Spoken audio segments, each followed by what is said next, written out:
পয়সা ধরার সময় যদি পয়সা না ধরা হয় তাহলে কিন্তু ভুল।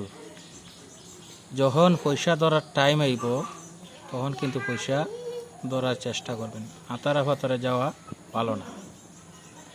আমি দেখছি আমার সাথে অনেক ফলাফান বিদেশে ছিল, তারা পয়সা ভালো কাম কাজ পাইছে, পয়সা ইনকাম করছে, কইরে দৌড়মারি গেছি গে হোটেল গিয়ে এই পয়সাটা উড়াই আইছে।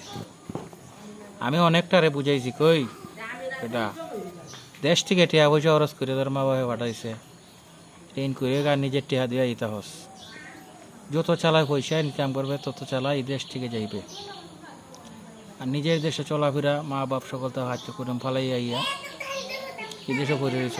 এখন তোর যখন কি আছে পয়সা রুজি করতে পারতেছ, যে বলা শেষ বয়সে ওই সময় বুঝতে পারবে পয়সা কি জিনিস।